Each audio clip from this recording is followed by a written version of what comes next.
Okay, let's get started. Thank you for coming to the first session of Rewild Work. And I want to talk a little bit about what that means, as well as who I am and what you can expect from these sessions. So these are going to be very kind of creative, nonlinear sessions. Hopefully next session I'll have the technology really figured out. But we are going to explore different aspects of work, what it means to restore work. So when we talk about rewilding, we're talking about restoring the organic, natural ecosystems.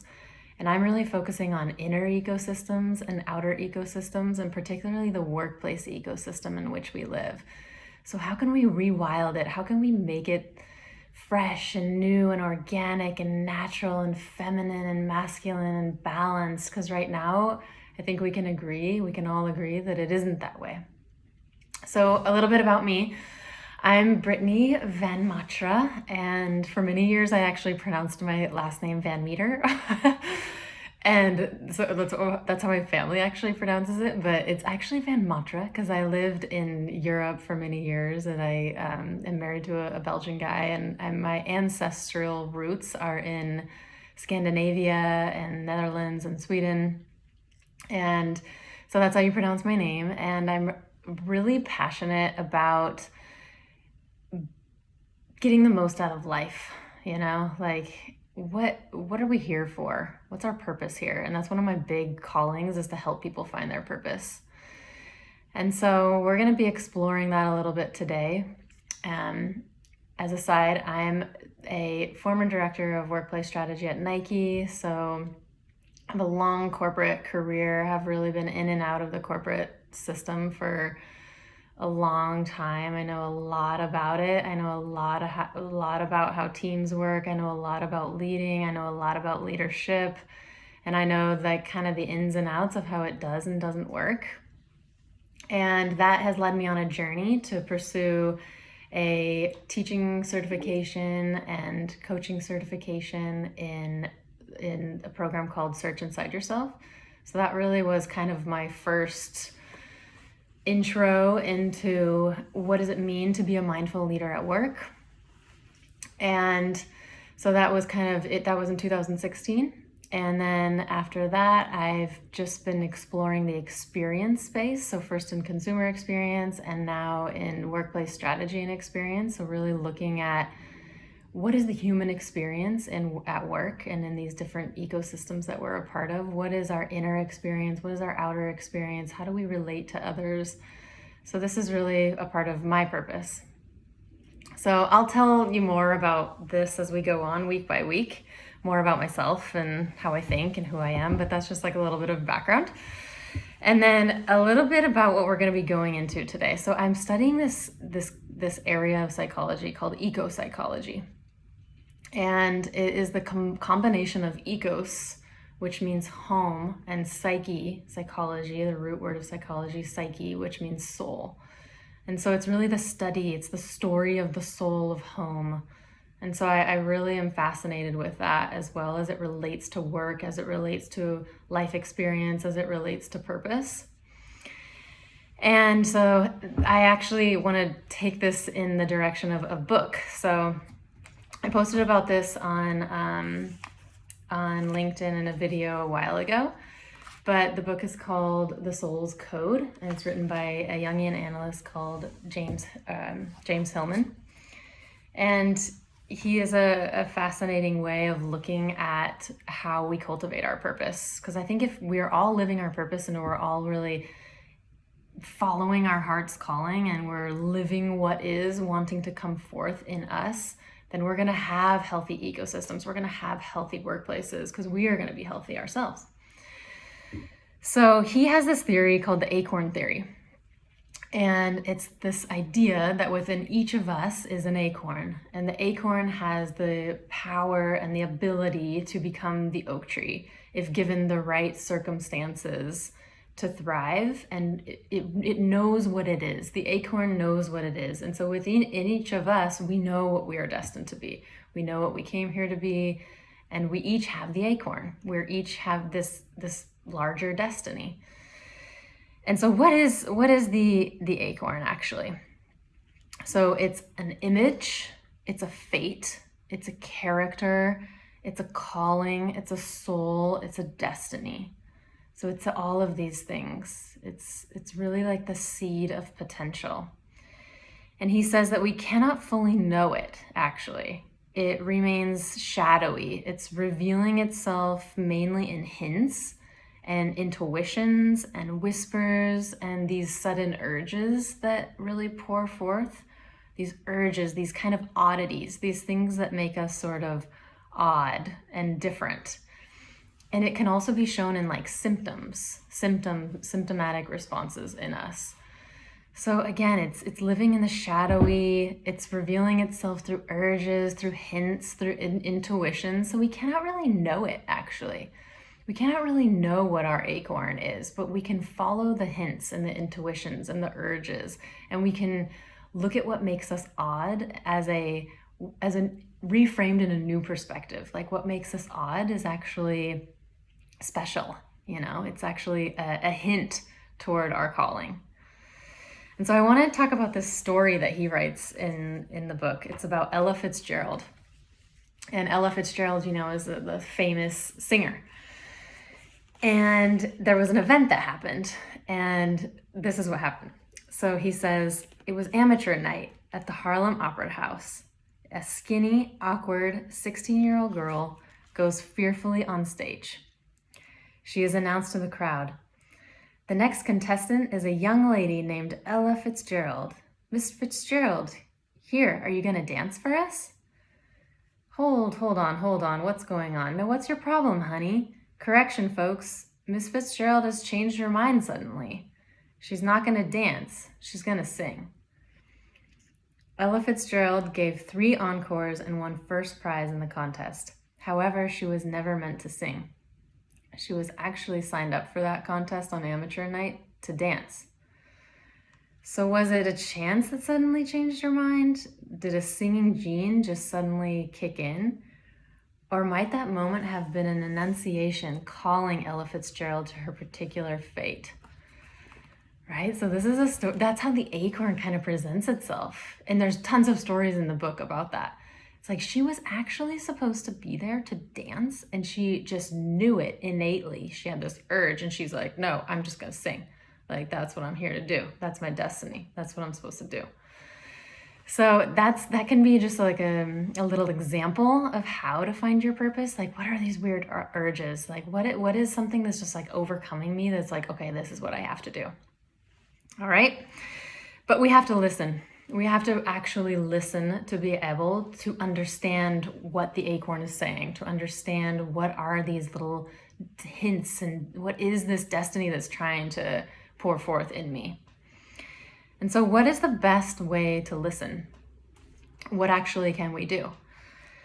And I'm going to go through 4 different steps as part of this first Rewild Work experience. And I'm going to I'm going to invite you a little bit into a reflection as well. So the first one, nature actually invites us all of the time to listen. It's the home. It is our home, right? We are nature. We're part of it. And it's inviting us to grow down and to listen all of the time. It only is for us to actually take that invitation. The earth is constantly here to ground us, to feed us, to be with us, to help us. And it's only up to us to just to heed the call and to listen.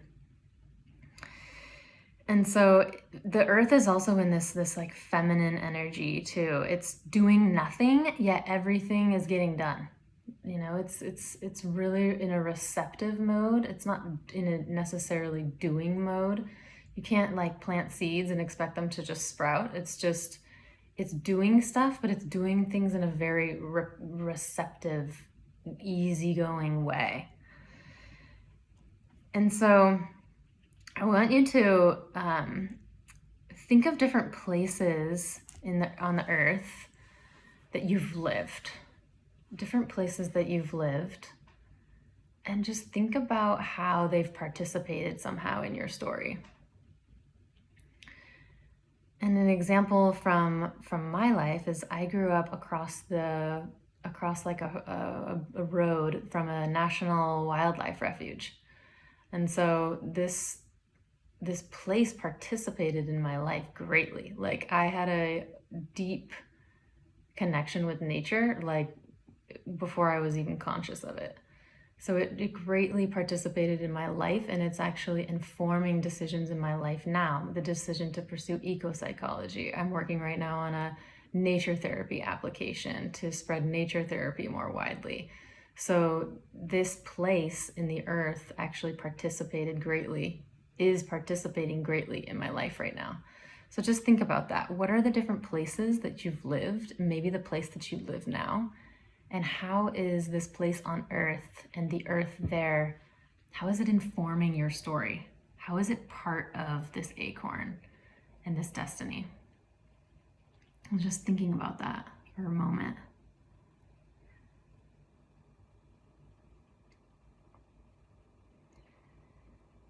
And how can we learn the different flora and fauna and geology of where we live? And how is that also paralleling our life experience? The different manifestations of Mother Earth in your experience now, how is it paralleling your life experience?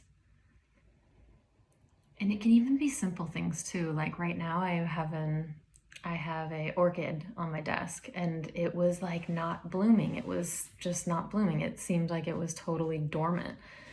And I was wondering if it was like not healthy and not going to bloom. And actually, like just the other day, it started to bloom. And it's also paralleling what's happening in my life now too. Like there was a long period over the winter and the fall, and that things were just not really happening, like nothing was really happening and everything felt dormant. But now things are starting to pick up, spring energy. How are you living within the cycles, right? This is kind of a rebirth right now. And also this flower that sits on my desk every day that I thought wasn't doing anything is now blooming. And that's paralleling my life in some way. So think about that for yourself. How is the flora, the fauna, the geology, things within your environment, things within your natural environment, paralleling and teaching you right now? So that's one. Nature is inviting us to take part. It's inviting us to listen. It's inviting us into more of a feminine receptivity. It's inviting us to look at the different things, the different phenomena, the seasonal growth, the birth of this orchid leaf, like it's inviting us to look at what's happening in the broader context of where we live. Okay, so that's number one in terms of how to listen. Number two, calling is closest around the ages. Like your acorn is the loudest and the most present in your life around the ages of 3 to 8, and then again in your adolescence.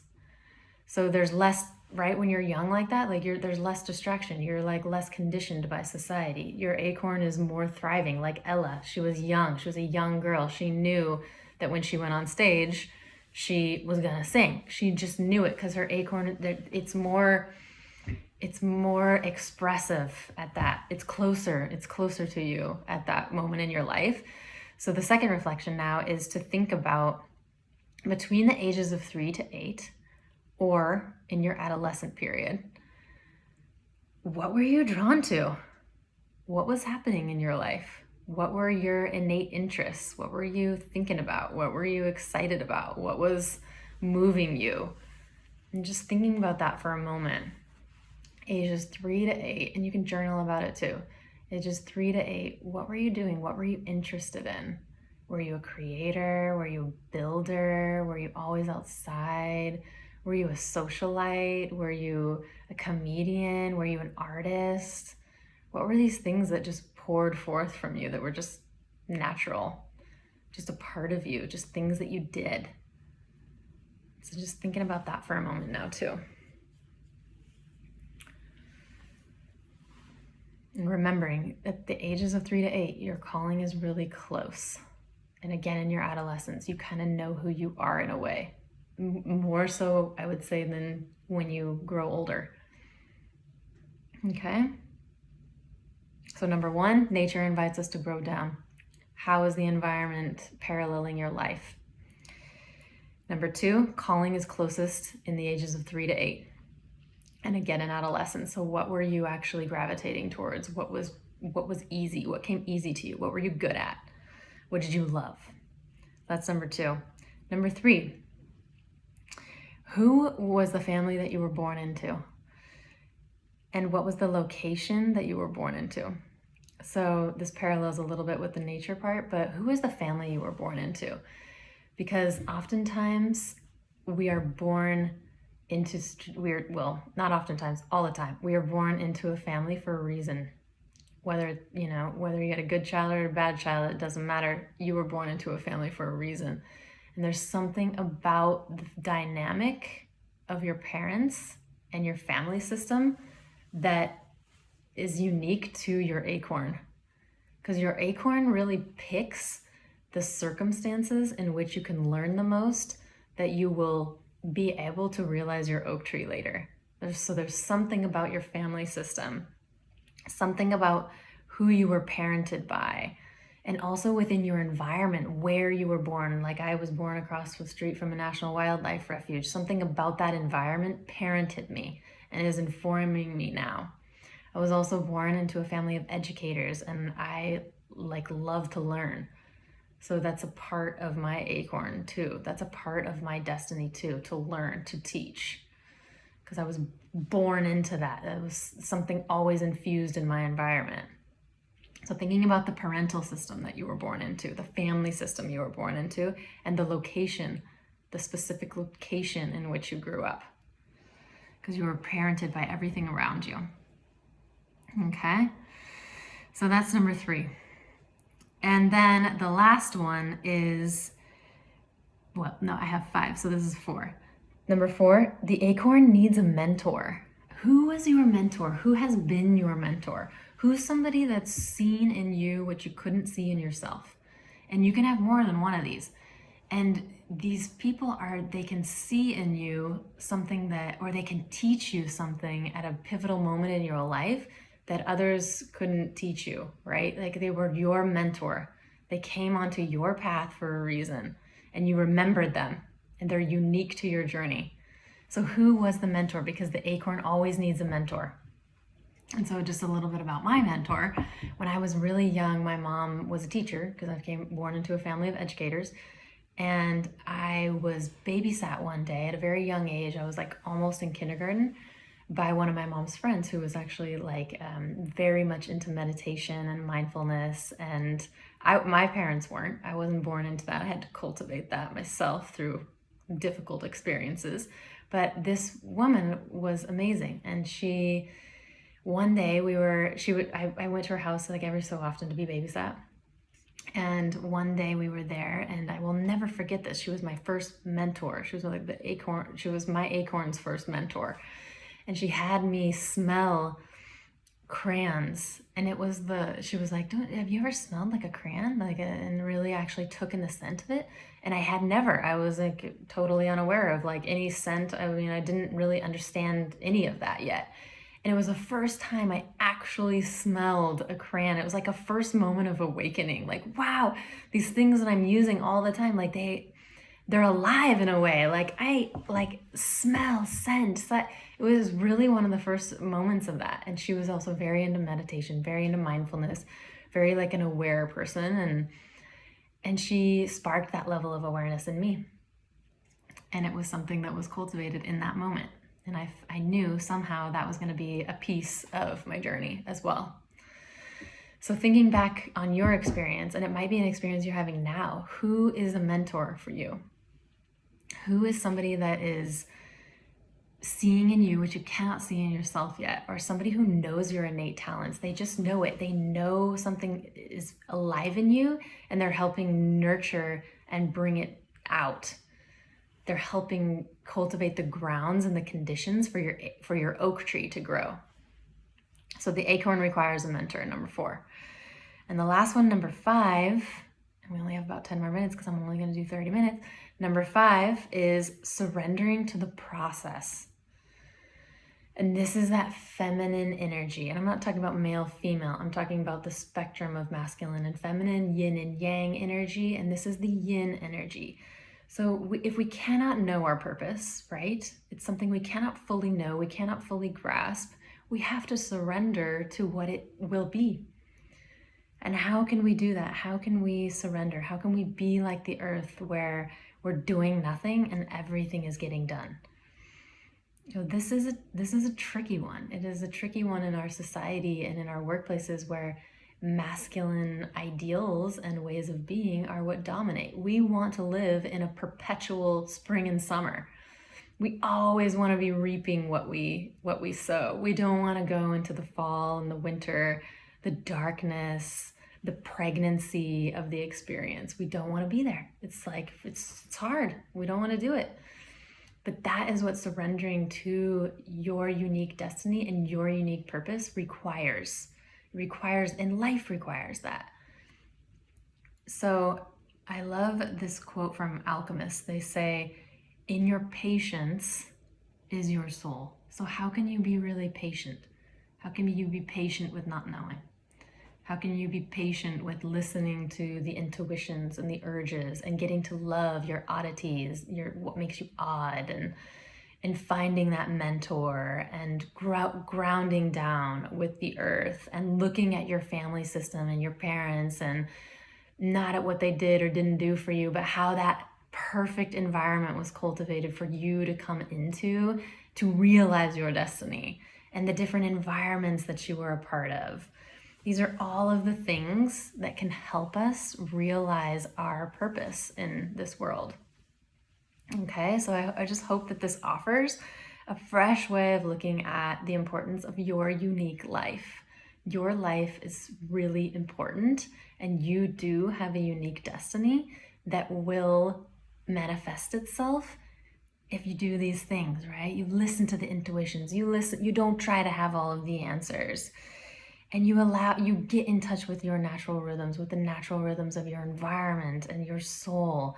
And you look at your unique time, right? Your 3 to 8 period of years old. What was I doing? What was I interested in? How was I being? Who was I? And then you look at your parents and you look at that system and how are they fully aligned with what I need to create here? And then you get your mentor and then you surrender to the process. So I'm with you on the journey. Thank you for being here. I'm going to be posting this as well. I'm recording it. And I am just so excited to be able to share some of these concepts, some of these things that I've learned and I am learning. And I am excited to just share these 30-minute sessions going forward and see how it lands with people. But again, good luck finding your purpose. You don't actually need to find it. It's going to happen for you. And with that, I will end this call. So really thank you for being here.